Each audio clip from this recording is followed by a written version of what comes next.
Welcome back to Better Life with Jake and Paul. It's episode 22. That guy over there is Paul. Paul, say hi. What's up, everyone? He never says hi to you guys. He always just lets me say hi for him and me. And so I feel like today I had to change. I feel like he had to say hi today. Yeah, I mean, I never know when to cue in. Yeah, no, it's a little difficult. But we have some news today. Today's kind of a big day. We have music. Number one, we'll be playing that shortly. Number two, we're moving our podcast platform, all of it. So the Cloud Surfing Network entirely is being moved over to Anchor.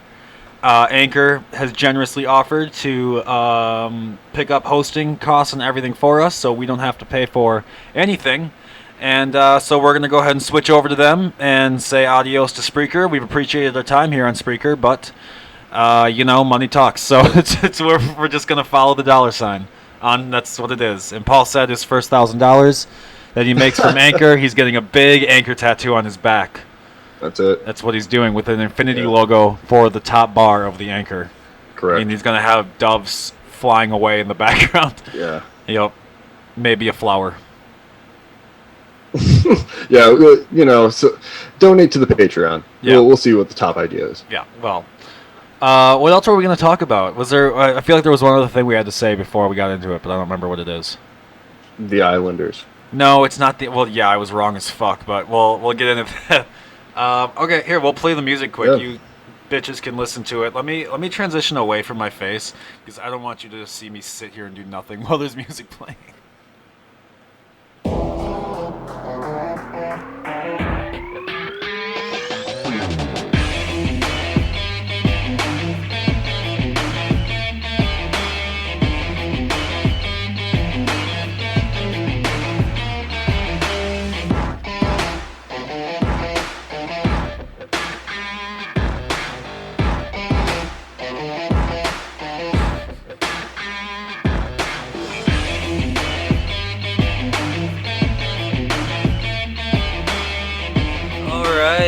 There it is. That was it. So if you liked it, good. If you don't like it, tough shit. Took me months to make it, and I'm not changing it. So, Oh my gosh, yeah. So that's what it is. I actually took the majority of the riff from something that I was already making for my Jake Ryder Show podcast, and this one just gets way more downloads. So I'm just fucking abandoning that one. That can wait. That'll have something new eventually. You guys can wait. There's only like 1,500 people that listen to that one, and there's like way more people that listen to this one, so. Pardon me. Was that inappropriate? Yeah, I mean, where do we start? We could start by announcing that you have bird visitors today outside your window. Do. Yep. Yes. So if you hear chirping, that's just because it's a really nice day out. Paul has had very good news in his personal life. So the birds are just singing to him. They're like, Paul, congratulations. It's a good day. The cats are in good mood. All of our cats are in good moods today. The dog is in a good mood. Girlfriends are in good moods. Everything's good today, man. Today's a good day. It's a good day. It's a fucking good... This is a bonus episode. It is. Episode. You want to know why? Tell me why. Because I am so sick of being wrong about hockey that when I was fucking wrong about last night... Set the record straight. If I was wrong about 2 days ago and last night, the Knights lost to the Canadiens, which honestly is okay because Carey Price needs a cup. Let's be real. Carey Price is the goalie of goalies. It'd be like if Cristiano Ronaldo never won a championship in soccer. It'd be like make no sense. Carey Price is the goalie of goalies. He's who people watch if they want to get better. Like he's the shit. He's the shit. I mean, he's a Canadian, so obviously he's really good. He was born with pads on, But, yeah, dude, it'll be cool to see that. I mean, the Islanders, though, they're in fucking Game 7 tonight, dude.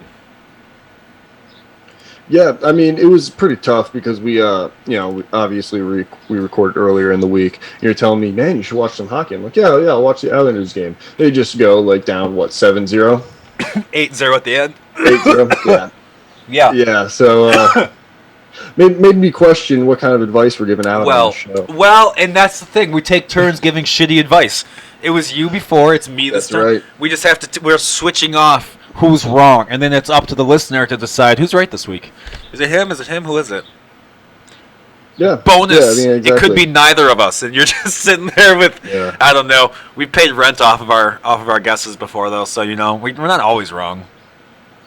No, man. And sometimes, like last week, we were complaining about PFL and those split decisions, and Yeah. man, sometimes they fall your way, Yeah. and you're like, woo, okay, well, forget about that one. Yep. But yeah, I mean, that's what I think this upcoming UFC card is going to be. It's going to be a lot of split decisions. They're going to be greasy. Yeah, dude, it's gonna be no, and here's how it's gonna come down. I bet we're gonna hear Rogan talk about how scoring is rigged in MMA, how it needs to be changed. We're gonna hear him talk about it on this pod. We are. Every time that a decision fight comes down or multiple decisions, he'll always come on and be like, "Oh yeah, that's fucking." And don't get me wrong, I love Rogan. I really, really love Rogan. But it's like, hey man, we get it. You don't like the way they score things. We got it. We get it. But But what's your what's your opinion on scoring? Because I truly have no say in this. I don't understand. Yeah, so I mean, it's obviously it's an argument as old as like MMA has existed, right? Because Pride in Japan, they had the 2-round system, where the first round was 10 minutes, and then the second round was 5 minutes, and then the refs, there were three judges, and the judges just picked the winner based on damage. Okay. And there are a bunch of hardcores that love that. Yeah. Right? They're like, yeah, the just bleed mentality. But the problem is you then create judges that are just like, what is damage? Right. Right. It sounds pretty, but it's more arbitrary as opposed to you can point to a scorecard whether Gleison Tebow's name is spelled correctly or not. Right. Right. You well, can no, that's for later. That's for later. And say like, oh, they gave the first round to Gleison, and that's what happened. I suppose. But, Yeah. I mean, it's because you're trying to take like kind of a barbaric sport, and you're trying to put it on paper, and like make it make sense in numbers and shit, and that's tough. That's tough to do. For any of the listeners who haven't been to like a UFC event before, it's or even like when you go to a basketball game, you're like, wow, that's really fast. Those guys are really tall, and that net's really high. Yeah. Like with the unless you're that MMA douchebag events, who goes like, oh, I could totally get better than these guys. Because no, you can't. Okay, just shh. Back to you. But for the UFC events, you realize that the judges are literally at ankle height. These guys are sitting in chairs watching these guys' ankles skip around the canvas. And, if you're a fan, what you should do is you should get seats that are eye level or slightly above or on the first balcony.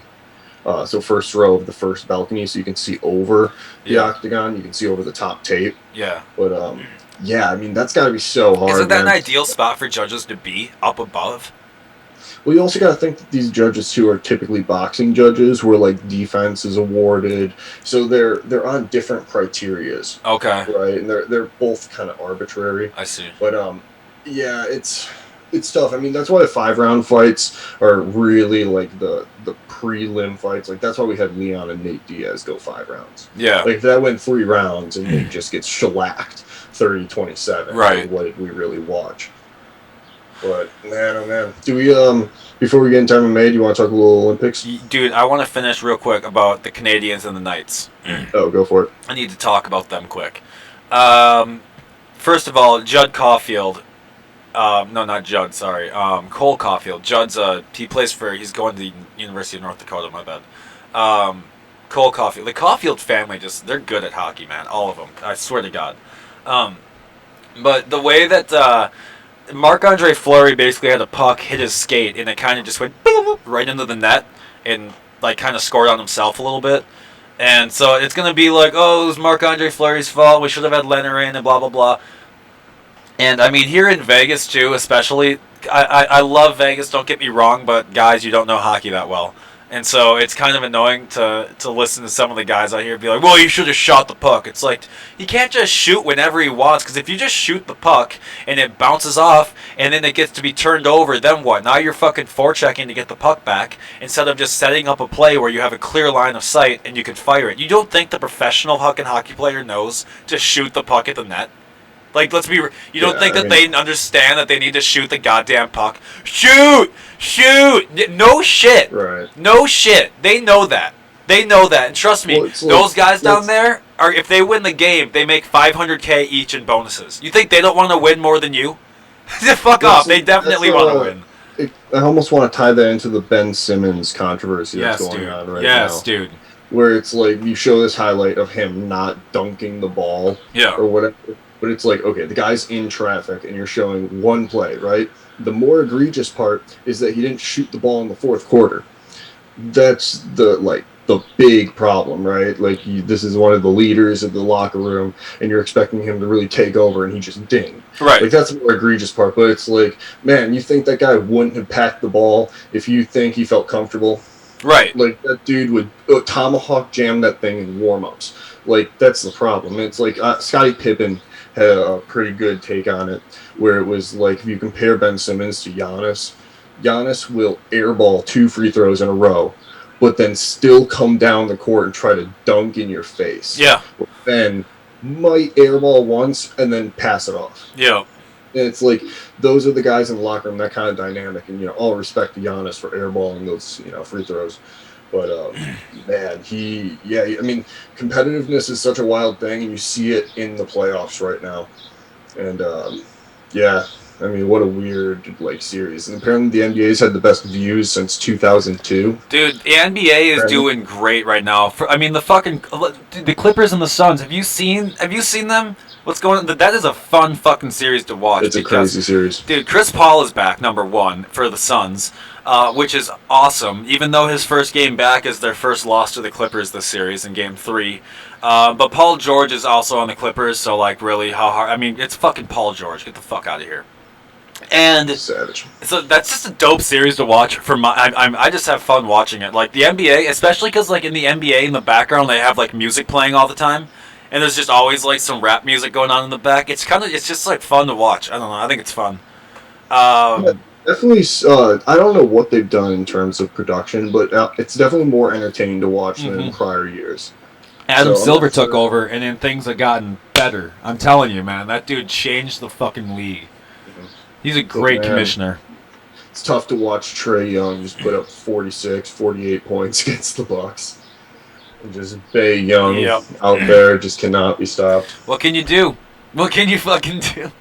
Well, the thing that bothers me about that series is the spread on that was Milwaukee -6. Yeah, dude. And they ended up losing. So not only was Vegas off, but they were off on the spread was totally blown. Yeah, dude. So there's needs to be some recalibration in what's going on in that series.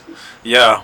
Well, over to Shark Tank, Mavs owner Mark Cuban has hired Kidd as their new head coach of the Mavericks. For you guys who don't know, Kidd's a fucking historical name, and he's a great coach. Long-time player as well. Yeah, I mean, it's gonna be good. It's gonna be good down there, and I don't know. I don't know really what else to say about that other than you have to just wait and it's see. kind of this new generation of players turned coaches, right? Like you had Kerr over in Washington. Yeah. Or Golden State Warriors. Right. And you're like, ooh, wow, maybe this is a good transition. Then you see, Kidd's been doing it, and then Steve Nash brings the Nets as far as they went. Yeah. But, I mean, I wonder who's next. Dude, Michael Redd. Yeah, Michael Redd, maybe. Dude, hold up. We got to talk back to hockey one more minute, because I got to give a quick shout-out to one of the Thunder people that I know. So I coached a hockey team called the Dakota Thunder. We had multiple levels from 05 all the way up to 2011s. That's the years that the kids were born. And there is a person named Dave Hackstall whose kids were on the 08 hockey team. And coached them. He was great. It was fun. He coached the University of North Dakota hockey team for a while. And as of yesterday, congratulations to the new head coach of the Seattle Kraken. Dude, isn't that awesome? That awesome? Congratulations, crazy. Dave. Very proud of you, my dude. I don't know, man. I'm proud of him. Hope to see him back in Grand Forks. Nice job, man. That's pretty sick. It's just sweet. I'm the transition to coaching is something special. Because he was a former player. Hacks was a kick-ass player. Mm-hmm. Yeah, I mean, it's always tough when you're you're in middle school and you have that coach that for a fact has never touched the ball that you're playing with. Right. And, it's always your basketball coach too. It's always your basketball coach. Someone's dad at the baseball league. Right. or something. Oh, baseball's even worse. You're totally right. Everyone's little league coach is just some dude's dad whose fucking gut is hanging out under his shirt. You can see his like belly. You're like, oh great, yeah, this guy can hit a ball. I had some really questionable junior high tackle football coaches. That I had some questionable. What? You like felony or what? What do you mean? Like no. You're like wondering. You're like, so like, what do you do as in terms of football? You're like, yeah, I played in high school. You're like, but that was like 30 years ago. That was 30 years ago, man. You're like, Jesus. Have you managed a fantasy football team in the meantime? Yeah. Like, is there anything you can give me? I manage a football team. Oh, I got a team. A fantasy league. Yeah, it's like just so confusing. Like I remember being in like 7th grade and looking at some of the plays they were drawing up, and I'm like, man, I played Madden 2002, and I'm not like sure about some of this. Did you look at some of the plays? You're like, are you making this up right now? Are you right now drawing this in your head? Because this does not look like something you've planned out. Yeah, right. Like they'd be calling like down and outs across 3 linebackers. You're like, what is going on here? Coach, I'm 124 pounds. I'm gonna get murdered out here. I can't. Do you want me to cross Zeke? Gosh. We had this kid Zeke. Oh my God, Zeke Hoyman. His name is. This kid. We're in like middle school, and he's like fucking 6'3" already. I remember because he transferred in, and when we were in elementary school, and he was the biggest fucking kid. He's huge. I mean, there was one time where I was playing like practice defense to like line up against them so that they could walk through their offensive plays, and they were like, okay, Zeke, and you're gonna grab up on the center, and he like grabs me, and they're like, and you're gonna toss him to the side, and he fucking just. Tossed me to the side, picked me up, and threw me over, just onto the field, just threw me away. Coach was like, not like that, like, Jesus, that's your fucking teammate. But, oh my God. I forgot what I was going to say about it, but that dude, what were we even talking about? Oh, drive across the middle.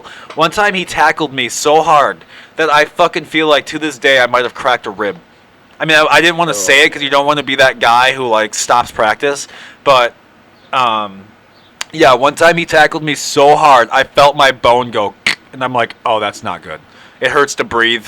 Whatever, that's good. Everything's good now. I'm hopefully good.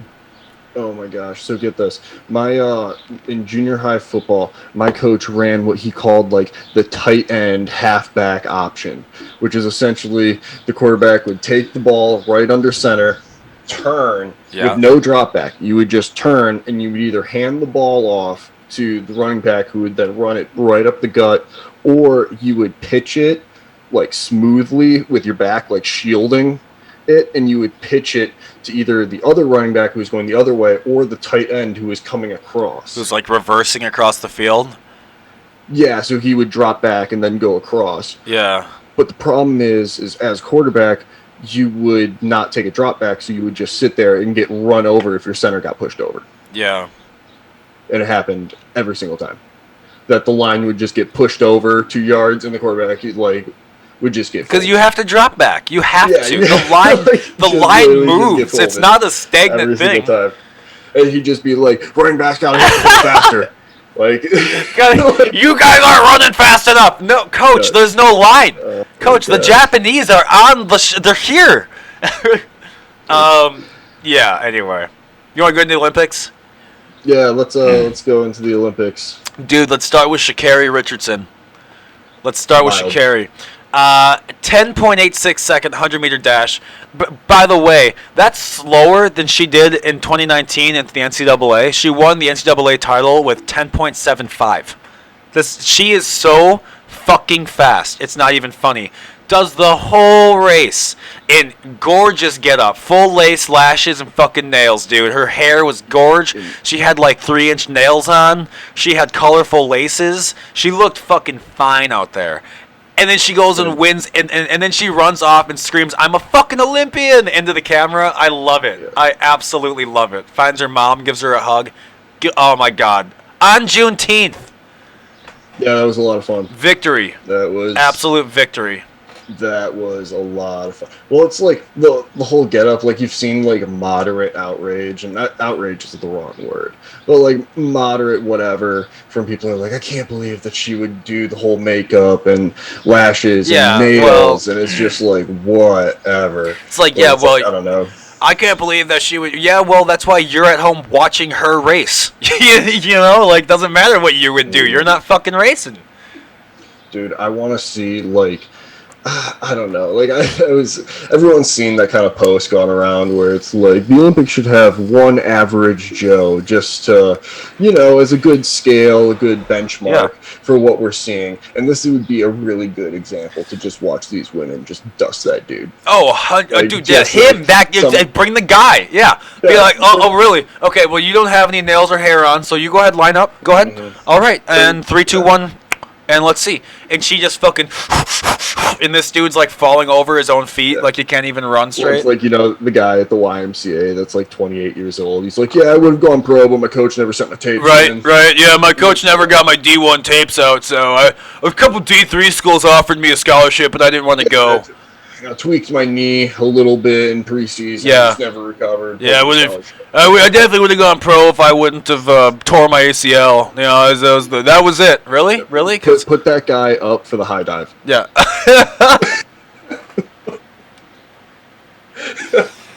Go ask Derrick Rose's ACLs if that stopped him from getting to the pros. Jesus fucking Christ. Shut up. Just put him on the trampoline and just be like, all right, do a flip. Yeah. Do one somersault. Not even a full flip, just somersault.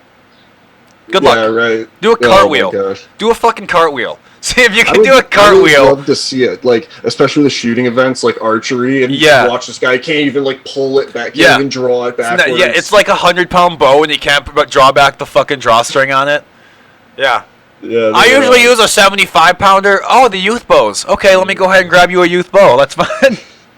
Okay. They've got like trap shooting. He just misses every 75 shot. 75 pounds is actually pretty heavy. That's a pretty heavy bow. But dude. Okay. But then, if in this hypothetical situation, you have to give that average Joe a trophy, and then put him on the podium at the same height as the first place winner. Shut the fuck up. Give him a participation award. Yeah, and then make him feel like he won. You know, you came. You showed up. You came, man. Thank you. Tried his hardest. There's a trophy right mentality. now. There's a trophy right now you can buy at Target, and it says you tried your best on the bottom of it. It's the fucking greatest thing I've ever seen. Oh my gosh. Jesus. Right. Oh man. Well, dude, we should talk swimming. Let's talk swimming. And then we'll get into the black highlighted area. I see you've got a few times posted here. Yeah, well, I want to point out that I black highlighted that one because that is, I want you to tell me if we're allowed to talk about it or not before I go into it. That's why I highlighted it. No, let's stay far away. Okay, all right. Let me gather thoughts on that. Yep, go ahead. Yeah. Okay, let's talk. I want to talk about the medley race. Chase Callis, I think that's his last name is Callis if I heard it right on TV. Fucking 4 minutes 9 seconds, and Jay Litherland at 4 minutes 10 seconds. America is in good hands. That's the 400 fucking meter. That's ridiculous. Freestyle, Kieran Smith in 3:44, Jake Mitchell in 3:48, who actually swam 3:45 in the time trial to get the Olympic qualif. We're in good hands, guys. We're in good hands. Lochtey's not coming, so he won't be able to damage any bathrooms at the Olympics anymore, won't be shattering any windows. Get hypothetically mugged outside a gas station. Right, and pretend that a security guard held him at gunpoint. If none of that's going to happen, which is fun. Thank God. Honestly, fuck that guy. I even wrote fuck that guy in my notes. That's how much I don't like him. None of the other swimmers even like him. I've met Michael Phelps. I'm like, what'd you think about Lochte on your team? He was like, I had a good time in the Olympics, man. It was good. Like, he wouldn't address it, obviously, yeah,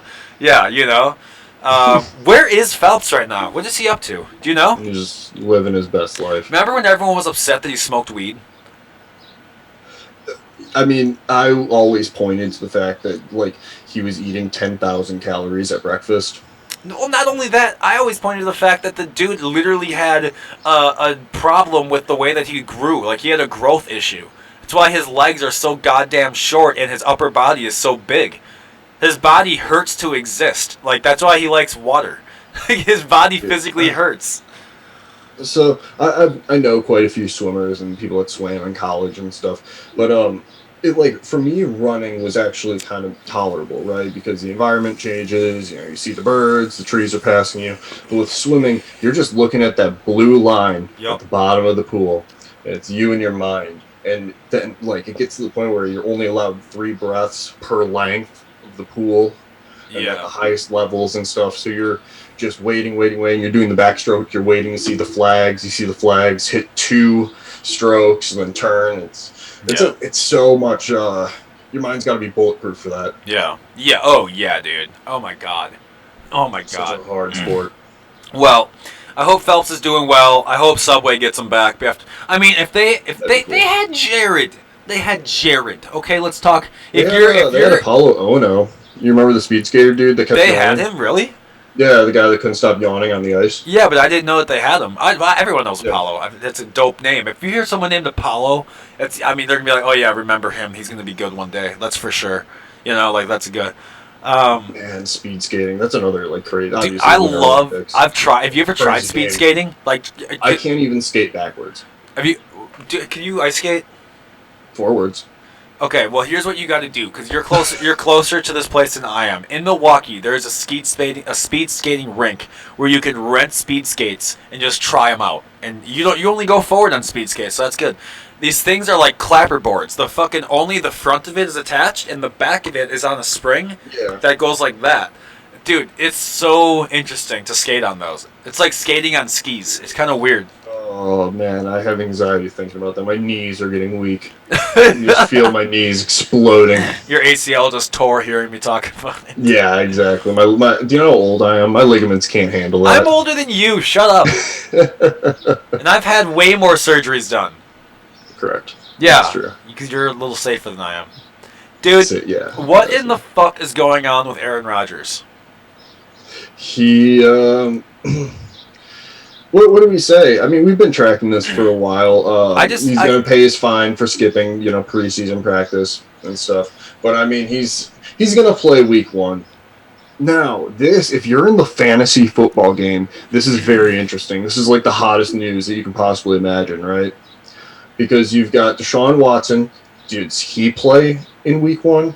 Fields in Chicago, does he play week 1? And Aaron Rodgers, do they play in week 1? All 3 of those quarterbacks have possibility to be like big time scorers in your fantasy football league.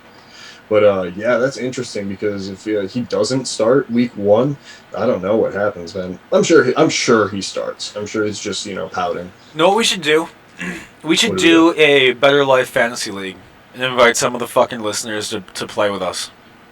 Oh yeah, with the buy-in and everything, or no? Dude, yeah, I would be cool. I would totally do that with you guys. If you guys want to do that, you've let me know. You let me know, and then I'll be like, okay, and then we'll do it because that sounds like fun. We'll have like first, second, third payouts, and then everyone else can get fucked. We can totally do that. That sounds like fun. Although, is that illegal? Are we allowed to do this? I'll check with Blake. I've never hosted a fantasy football league, but I know it's pretty easy. Like just ESPN.com. Right, but like no, if we accept money and then we pay out people, is that legal? Should I talk to my lawyer? Yeah, let me get legal advice before I say this is gonna happen. Okay, let me figure out. I don't know how legal any of that is, so let me just figure it out first, and then we'll let you guys know. Yeah, this is all under the Ryder company banner here. It is. It's under. It's my look. There's my business certificate right there on the wall. I don't know if you can see it, but it's right there. And yeah, I am a licensed business. If you didn't know, all this is licensed. No, I have a license. I have a business number. I have everything. Oh, my girlfriend called me and I missed it. Ooh, I'm in trouble. Who cares? Okay. Yeah. So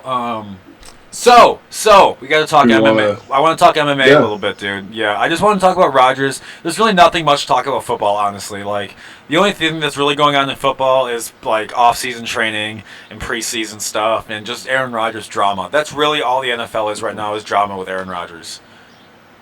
Yeah, I am curious about the scheduling though. Like, how many games does Amazon Prime have? How many games does Nickelodeon Dude, have? I Like, forgot about that. I forgot. So how did they even? Do they just be like, okay, so we have bids open for this year's games? Like, what's happening? Like, is that how that worked? Or? I know, for example, like the London games are on Amazon. I'm pretty certain. So when they ship off like Oh four teams to yeah. London, yeah. Why do they do that? I don't know. The UK loves football, I guess. Our football. Okay, well, I don't know. Fucking. Yeah, I mean, if Goodell had his way, there'd be football every single night. You I know. mean, well, yeah, that makes sense for monetary reasons, but still.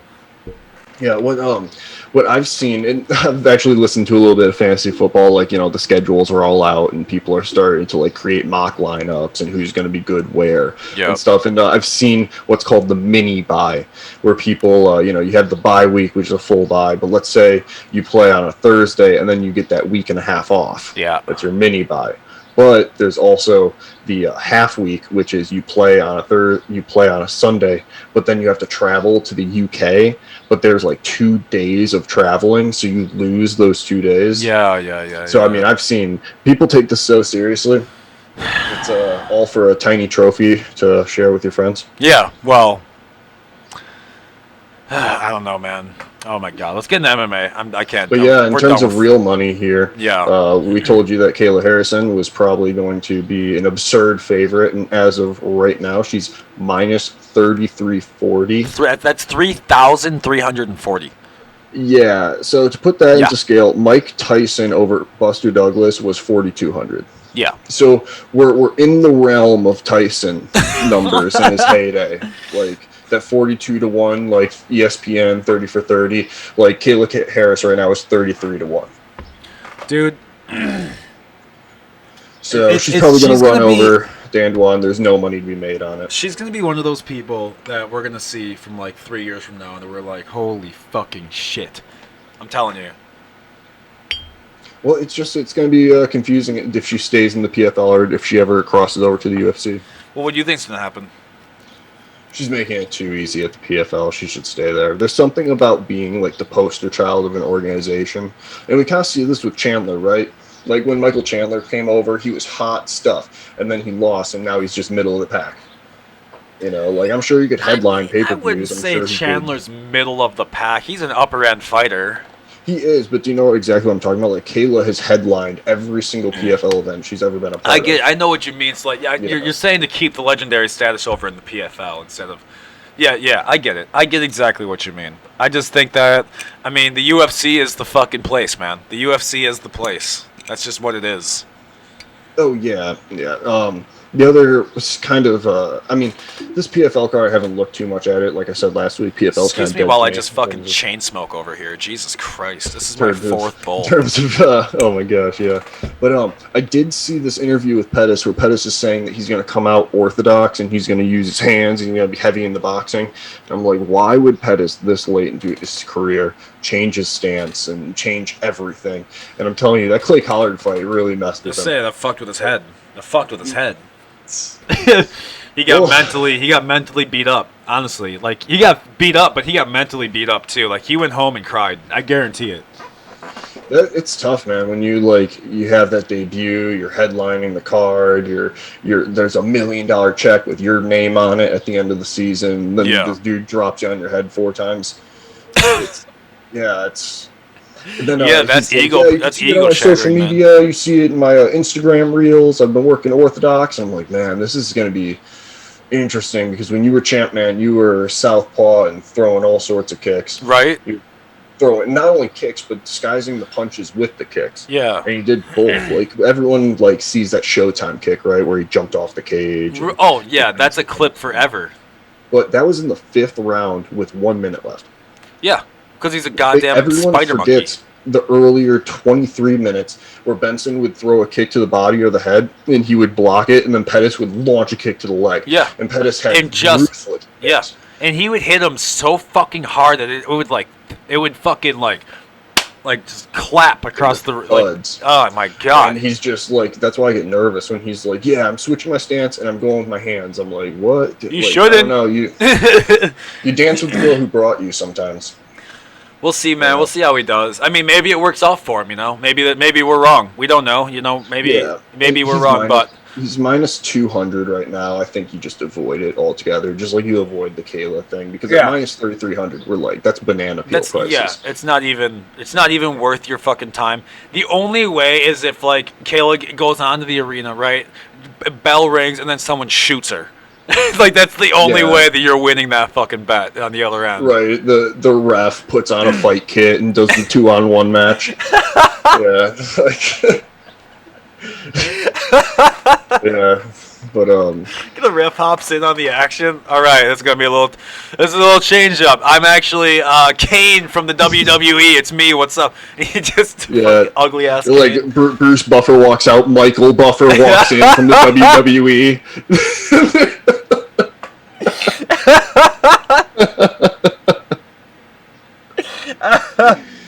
Oh my god. That would be. It does sound people like would tune in. An MMA tournament for $1 million does sound like a WWE gimmick. Dude, you know how many people would tune in for that? How everyone would tune in. That would be like 300 million pay-per-view sales. 300 million. Just all of America tunes in. Yeah, everyone across the continental United States. Even the poor people are like, hold on, can we get in here? We gotta watch this pay-per-view. We gotta get in. But in terms of like actual money, in terms of like things to actually, kind of lay some dollar bills on, I think Volkov at plus 130 is easy money. I think OSP at plus 140 or the distance to go the distance is pretty easy. And I also like Nicholas Dalby over Tim the Dirty Bird means. Yeah, dude. And you can actually make some decent money on the Dalby fight. Yeah, plus 110. The thing is like it kind of hurts for me to even bet against Tim Means because I like him. I remember I was so devastated when I bet on Tim Means to beat Matt Brown. Matt Brown fucking spanked him. He guillotined in the first round, but Tim looked good. He looked, and the Dirty Bird. He's got a style. He's not very athletic, but he's got a style like Nate Diaz, where it's like it's always going forward, and you just break guys down over rounds. And I think Nicholas Dalby's a little too young, a little too athletic, and his wrestling's a little too top notch. Okay. Right now, in terms of their career trajectory, so I think Dalby at plus 110 is a steal. The other thing that's very strange, I really have no idea why OSP is an underdog. I was going to ask you about OSP and Bozer. Like, what's the deal here? So I know why OSP's the underdog. It's because he has lost. He's lost in some, devastating fashion in the past. But at the end of the day, he is like in the top echelon of light heavyweight, and he's been taking these heavyweight fights. So he lost to Ben Rothwell, and Ben Rothwell, he's kind of a middle of the pack heavyweight. But OSP, we're talking about weight change, right? OSP comes in at like 230.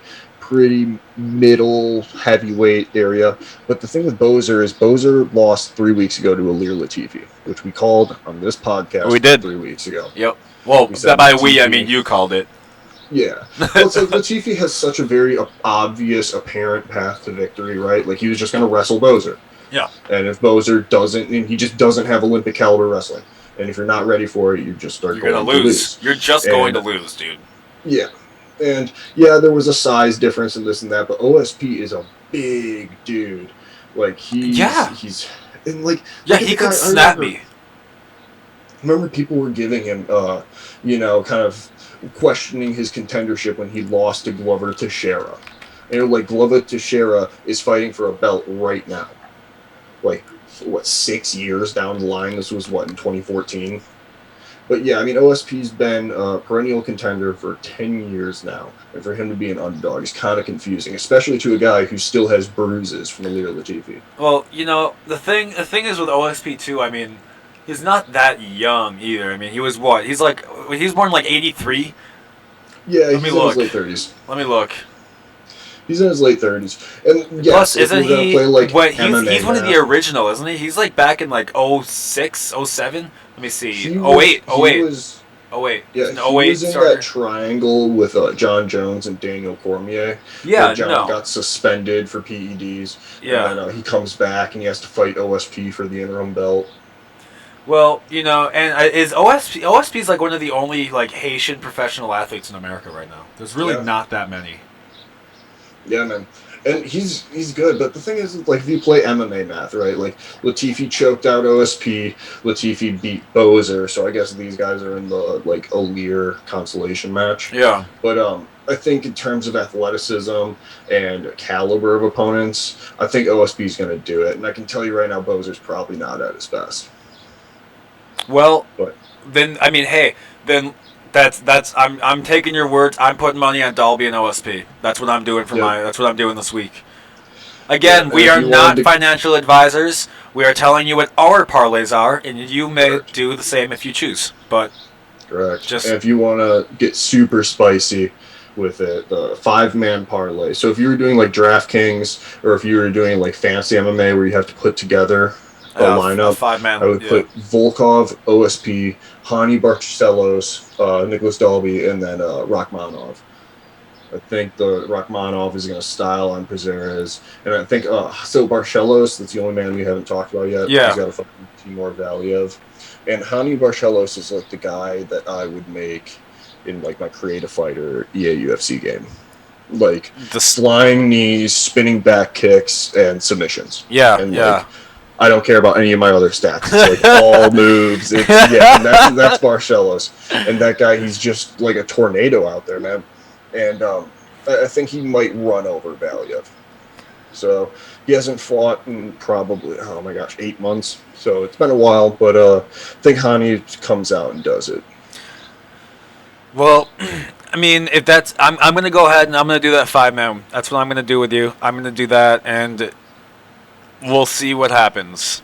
If we, one of these weeks is going to be you being wrong again. Oh yeah. Yeah, I mean, but this is a good week, man. I mean, it's not this week in my opinion. Toot my own horn or anything, but I mean, the Kevin Lee pulling out against Sean Brady at the earlier. Dude, we didn't even talk about it yet. That I had a feeling. We did not talk about it, but you definitely did tell me that. Literally, I don't know if it was on the podcast or on the phone, but you have literally told me that. Where it's like I knew Sean Brady was going to take out Kevin Lee. It's just it's such a bad matchup for Kevin Lee. And then Kevin Lee says he's out with injury. And honestly, his ribs probably are injured. Like he probably can't train right now, all of that. But for him to say that they want to rebook the fight 3 weeks and you were going to be on in the 21 days and I'll be okay. Connor trilogy pay-per-view, dude, Brady's not giving up that spot. That's such a special place to be. Like. That gets your Instagram followers up. Like just appearing on that pay-per-view is so important. Yeah. Kevin Lee, how about we do it on ESPN Plus in 3 weeks? It's come on. No, not gonna happen. Not interesting. Not anything. My bet is they pull someone from like LFA or they rearrange the prelims or something and get Sean Brady a fight because the UFC has a vested interest in that guy. Of course they do. I mean, dude, it's been, how long has this been booked for? They've all known. It's kind of. It really is. Yeah. It is kind of Kevin Lee. It's like, dude, you know what you're doing. You're pulling out, pretending. We talked about it, so you can be not pretending. Well, no. In the way that let me finish. We talked about this in the way that it was like he was. I'm really hurt right now, but in 21 days I'll be okay. Knowing damn well that they're not going to do it, so he can be like, well, I tried to offer something and they didn't want to take it. It's like, no, it's a cover story and you know it, bro. Like you know it. Well. It reminds me of the Dustin Poirier versus Nate Diaz fight that never happened. Where Poirier pulled out with a rib injury, and Diaz like, if you don't make it to the war, you lost the war. Yeah, well. So it's, there's, man, one of the biggest fights that fell through was Pettis, the guy that we were talking about earlier, versus Aldo in their heyday. Pettis was going to move down to 45 and challenge Aldo for the belt. And then Pettis pulled out with an injury, and Korean Zombie stepped up, and then he lost. But, dude, one thing I want to talk about real quick with you first is that we're seeing here, Dustin Poirier and the Conor McGregor fight. They're both sitting at minus 115 because Vegas hasn't made up their mind. There's no over/under. There's not shit. They're both just sitting at minus 115. Who do you think Vegas is going to eventually go with? I think so. Conor always has a tendency. The lines always go to Conor at like the very end. There's just a ton of people who just cannot help themselves but throw $50 on Conor 2 hours before he fights. Yeah. So I think they're like the casuals. Like nobody swings a line like the casual fan. It's just so funny the way you set up the $50 on Conor. Right. So I think at the end of the day, Conor will be the favorite. But I don't know. I actually watched that fight today. I was on ESPN Plus, and I was watching it, and I think there is a path for Hey, you Conor to still haven't given win. me your login for that. We can do that. Yeah, I'm gonna need But that. anyways, there's a path for Conor to win, Yeah, and of Dustin definitely is course. going to have to, dot his I's, cross his T's. But the thing with Conor is he's going to have to fundamentally change his approach to the past, like, 3 years of his career. Yeah. Which is, like, in the commentary even said, I think it was DC that came out and was like, McGregor threw a hook kick 4 seconds into their first fight. And then, like, you see Conor plodding on his lead foot, throwing heavy 1-2s down the pipe. Yeah, like, because they're just not the same guys. No, it's because he looks like he's into boxing. He's much Yeah. more of a boxer now. He just is. He's much more upper body. Before, dude, if you got hit with Conor McGregor's fucking left leg, you were fucked. You were fucked. It was like Rogan kicking you. It was. Conor's not very fast. Like, if No, you he's powerful. If you pair him with everyone else in the division, he's really not like the quickest or the fastest guy. But he's just got like really good timing, and he hits. He's got power, like a dude. stack of bricks. Yes. Dude. And it's that timing beats speed thing they Yeah. said against Aldo. But when he was throwing those like heavy 1-2s and Dustin's like hitting him with check hooks and like pointing at him, like that's got to be so empowering. Like that's got to be such a good feeling for him. And this might not make sense, but he's not fast, but he's quick. He's not fast. He doesn't move fast, but he can move very quickly out of the way, and he can time things quickly, kind of predict when it's going to happen too. He's got a good head for MMA. Mentally, he's strong in MMA. He can't do math very well, but he's very good at knowing how the fucking fights work. Yeah, so I guess a good way of kind of thinking about that is rhythm, right? Like like everyone's like fighting is dancing, fighting is this or that. Yeah. But there are rhythms to it, and what Conor's really good at is breaking a person's rhythm. So there are people that like throw their combos like 1, 2, 3. Conor will beat you to the 2, so he'll hit you between the claps on the rhythm, and you saw that against Nate Diaz. Yeah. When Nate would throw the jab, Conor would slip it and literally and then beat just him go to the right punch. into the fucking right into the left hook immediately. Yeah. So he's really good at kind of getting the rhythm of it, which is what's so concerning when I was watching that second fight with Poirier, and he ducks into the hook that knocks him out. And it's like Conor from, 2014, 2013 would have never done that. Not 1 minute would Conor have fallen for that shit. No. So it's that kind of redefining of his game. That's going to be interesting to watch. And I mean, he only had, how many months to do it? Yeah, I don't know. A lot. A lot. So I think it's going to be a far more competitive fight, and I'm definitely curious to see. Man, I fucking hope so. The first one was bullshit. I was in Nashville for that fight. That was so fucking boring. I just don't know what Conor's training camp looks like. No one does, dude. That's the thing. No one knows. It just reminds me of when Rousey was gonna fight Nunes, and Rousey's in her mansion shadow boxing. You're like, how is Ronda preparing for this? Like, no one knows how Ronda's preparing. Like, no one knows how Conor's preparing on the yacht. Preparing. It probably just fucking bitches and drinking. Honestly, let's be real. Bicep curls. I honestly wish I could say that I believed that he's busting his ass out here and working as hard as Dustin Poirier, but he's probably not. I really don't think he is. I genuinely think that Conor is not working as hard as Dustin. His work ethic is not there anymore. It just, he's just not the same Conor, dude. It's different, right? It's very different when you're trying to take everything away from someone else. Like when Conor was rising up the ranks, he was trying to take everything away from Jose Aldo, and arguably he did. Yeah. Right? Well, now Poirier is trying to take everything from Conor. Yeah. Like Conor's just trying to solidify his name, and solidify his place, and get ready for other fights. Like maybe he boxes Floyd again. Nobody knows. Or maybe he has to box the Paul brother if he loses. But it's. But my thing with that is, when I watch these videos of Conor training, it kind of reminds me of, when you see a CEO or, if a Mark Cuban type, doing boxing. Yeah. When you hear, a CEO, they're like, yeah, I've been working on my fitness. They're like, oh, what do you do? You're like, yeah, I've been boxing. I've been doing some kickboxing. Yeah. You're like, well, aren't you, the, I don't know, president of a company? Yeah. Aren't you Jeff Bezos? What are you talking about? like that's kind of, and maybe I'm wrong. I hope I'm wrong, but that's kind of what I'm getting from Connor, where it's just like he has so many irons in the fire, and he Yeah. has so many things happening in his life that fighting is just a smaller portion of the pie now. It sucks. That sucks, man. I mean, not for him, but for us. You know what I mean? Like Yeah.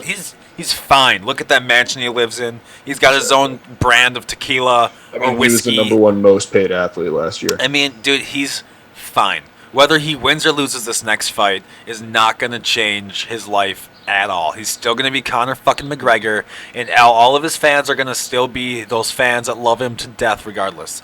The Conor McGregor Him and Nate fans... Diaz could have a trilogy in their 50s, and we would be talking about it on the podcast. Oh, 100%. 100%. That's what I'm saying. Yeah, I don't...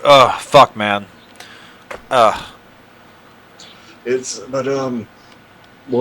What else? I mean, you've got Gilbert Burns versus Stephen Wonderboy Thompson. They're fighting on that, and if Wonderboy wins, there's a good chance he fights Usman. Yeah, and that would be it. That would be it. There's been talks that the Colby Covington rematch is happening, but if I was Usman, I would do everything possible to kind of wipe the Wonderboy saga away. So, like, the hardcores, the casuals. Gotcha. Tyron Woodley had 2 really hard fights with Wonderboy. And if Kamaru Usman can just kind of get rid of that generation and move on, I think that would be a good career pivot. Yeah. What else? We got O'Malley on that card. I think O'Malley probably wins that fight against Louis Smolka. I think he smashes Smolka. When was the last time Stephen Thompson even fought? Thompson fought Jeff Neal. That was 264? So 264 is coming up. He fought Jeff Neal on an ESPN card, and he just kind of styled on him for 5 rounds. And there was a point in round 5 where Wonderboy hits Jeff Neal in the face, and he's like, "Are you okay?" And he's like, "Yeah." And then they clap. And they high five. So it's just like Wonderboy was doing like whatever he wanted. So 264 is coming up. My bad. That's me. That's my bad, y'all. That'll be exciting, dude. Okay, so what are we looking for in that fight? What, with O'Malley and Smolka? Yeah. Yeah, I mean, I think O'Malley kind of takes it. O'Malley's looked pretty good. He had a fight against Thomas Almeida. I think the problem is Smolka is too small. You got O'Malley, who's pretty big for 35, and Smolka, who used to be a big 25er. And I think as long as Smolka doesn't engage the grappling too much, but even then, O'Malley, I think he was at Metamoris. He was at some jiu-jitsu tournament. He did pretty well. Like, O'Malley's got good jiu-jitsu. But I think he's just, at the end of the day, far too big for Smolka. So I think O'Malley probably adds Smolka to the highlight reel. Oh, dude, that's why I was so confused. I'm looking at this dude's name. One of the preliminary events is going to be fucking Greg Hardy in it, and I'm like, Greg Hardy? Why do I know that name? He's a fucking football player, too. I was like, I feel like there's someone with that name. I got it now. Okay, he's been fighting for a while for the UFC. Yeah. Dude, Sean O'Malley, what is up with his fucking hair, man? It was kind of funny when he was fighting Chito Vera and he did his hair the colors of the Colombian flag. Thought that was kind of cute. Did he really? Yeah, it was cute. Is Sugar Sean O'Malley Colombian? No, but Chito Vera is. Oh, did he just do it to be like a fucking... Yeah. Gotcha. But man, oh my gosh, Nico Price fights Michelle Pereira on that fight. That is wild. Those 2 guys are going to go in there, and I don't know who wins.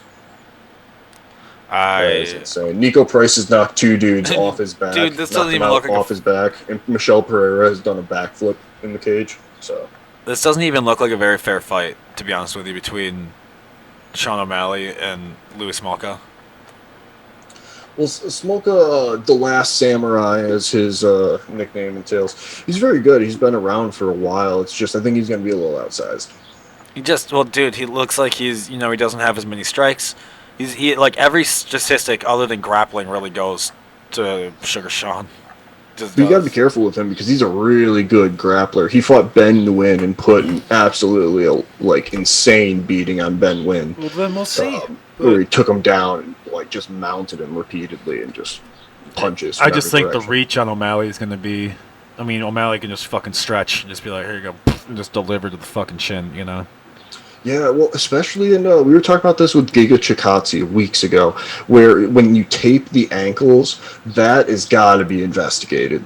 Like, you cannot be throwing a foot with a cast at your opponent. For real, I agree. Like, how confusing is that? And O'Malley's one of those guys, same with Giga Chikadze, where you look at their ankles and it's just taped to smithereens. Like, you gotta wonder how thick that is, and it's gotta be like a boot. Like, you're kicking dudes with steel-toed boots. Well, it's almost like a padding for the fighter, too. You can kick much harder knowing that you're not going to get hurt on, like, the fucking recoil of your kick. You know, like, when you kick someone like a motherfucker, it can hurt. Like, it doesn't always feel good to kick, you know. Well, you catch the point of the elbow or something on your foot, and you just don't have to worry about that anymore. Yeah.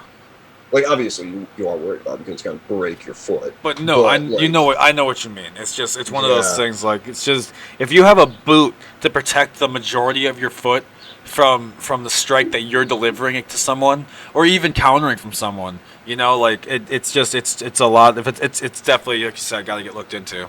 Especially those front kick toe pokes. Right, dude. Those things. You've got your foot in a perfect 90 degrees, and you're just thumping backwards. Right, just booting the football, basically. Well, it's Giga Chikadze's last TKO win. Literally throws like the round kick, but his foot is pointed, so his toes curl into the liver, and it's just devastating to see the slow-mo. Yeah, dude. Isn't it gross when they slow it down and you just see how much fucking torque is being sent into that dude? Right, and then PFL goes one step further where they've got cameras that are gauging the speed. Yeah. So, like, there was a fight last week, Vinny Magalhaes. The fight got called no contest because of a groin strike, and they had the speed at which he got kicked in the nuts. What was it? Tell me. I don't remember. Oh, fuck. Oh, I don't remember. That might even be better not to know. It might be better just to let that one be a mystery. It's just so funny. They're like, ooh, this jab was 9 miles an hour. It's like, yeah, what are we... Yeah. How much money was spent on that? Right. Who got the high speeds in here? Who paid for this? That eye poke was 12 miles an hour. I'm just like, jeez. Okay. Like, what am I supposed to judge that to? Thanks. Like, half the speed limit of your local area. Okay, and? Yeah, so, well, that's the other thing that drives me nuts about PFL, right? Other than the fact that their judges are incompetent with scoring and totally screw my parlays. But, I'm not jaded. I'm not jaded. Are you still mad? No, everything's fine. Is that you've got they're on the ESPN banner, so you have the ESPN ticker going along the bottom with, like, you know, NBA playoff updates, hockey updates, and then you've got this banner with the PFL with all, like, the strikes, the round information, the names with the shorts colored, and then there's so much clutter on screen that it's actually somewhat distracting. Yeah, it's just too much shit. It's like watching CNN. There's just so many things, like, moving and updating, and it's like every punch and kick they're thrown, there's an update with the speed on it, and I don't know where my eyes are drawn to. Dude, I hate on the news when there's, like, the scroller on the bottom of the news that tells you news, and then also the anchor. It's like, which one of you am I supposed to listen to here? I can't read and hear you at the same time. Like, it's hard. I probably could if I tried, but it's 6 in the morning, so I can't, you know? Right. Oh, my gosh. They keep flashing line graphs at you of things like going directly downwards or directly upwards, and then you see at the bottom it's only been 6 hours. Yeah. Like, Jesus fucking Christ. Oh, man. Okay, well, I want to ask you about here, because, you know, our friend Dana White, not a big fan of the old hackers on the internet, or illegal streamers, or whatever he fucking calls them. Dana will go on every political platform and podcast to tell you that he's apolitical. Like, it's a really interesting gimmick. That is so funny and so true at the same time. I never even thought about it. Yeah. Oh, he'll go on every political podcast. Yeah, it's like you've got the UFC weigh-ins followed by the Ron DeSantis campaign rally. Right, like... Wait, did you guys book this room back-to-back on purpose? I mean, I understand that's the same demographic at the end of the day. Yeah, like, it's just like funny. The cage fighting crowd is also going to be the, Ron DeSantis crowd. Yes. Yeah. You know, the people that bought those tickets, they're coming for a reason. Yeah, no, they didn't go to Bernie's rally, I'll tell you that. No, and I don't think Bernie would be there at Kamaru Usman's fight. Can you imagine Bernie's there with his little gloves on and shit, sitting with his legs crossed, like, can't believe I have to be here right now. This is bullshit. He would walk out when Whaley's got knocked out by Rose. In Anyway, that Florida fight. That was the Florida pay-per-view when they came back. The big UFC's return with fans was when Rose fought Whaley, Valentina destroyed Andrade, and then what's it called? Kamaru and Gilbert. yeah. Well, But, yeah, it's what it's interesting. Well, we got a week off. yeah. For the UFC. So Yeah. it's the yearly. They have to wait. I haven't seen a ton of international fight week stuff. Like this is the time. Last year it was Fight Island, right? They Yeah, were selling dude. T-shirts. How They're doing like dope location was Fight unknown. Island? Like nobody knows where Fight Island is. Turns out it's in the middle of a desert. Turns out Abu Dhabi. Turns out not that far away. Yeah, of all the islands in the world, it's a man-made island. Just. Well, Mexico City is a man-made island. We could talk about the Anthony Joshua, Deontay Wilder, Tyson Fury stuff. We can. The 5-minute face-off. Yep. How confusing is that? It's, the most confusing. It's... Well, so Deontay Wilder's up there with headphones on, not answering questions. Right. Tyson Fury answering Deontay Wilder's question in character as Deontay Wilder. As Deontay Wilder. Like he's just doing both sides of the interview. Oh, it was so amazing. What even was happening? Why did Deontay didn't want to answer questions. And there's a part of me that kind of gets it. So I've listened to other like talking heads and stuff in the game, and they're of the opinion that if Deontay Wilder, so what would happen if Deontay went up there and started answering questions, right? They're gonna ask him like, "Hey, do you really think your coach Mark Breland poisoned you? Do you really think your suit was too heavy? Do you really think there were egg weights in his glove?" Like, of all of the excuses that Deontay Wilder has come up with, it might be better off for him to just not say shit, right? So I actually think like if that is the truth, and nobody knows what the truth actually is, that's actually a pretty good strategy. Yeah, no, and that makes the most sense to me. Yeah, but that 5-minute face-off where they're just standing there staring at each other, and then finally Deontay turns around and you can hear Tyson turn to his corner and say, "Told you!"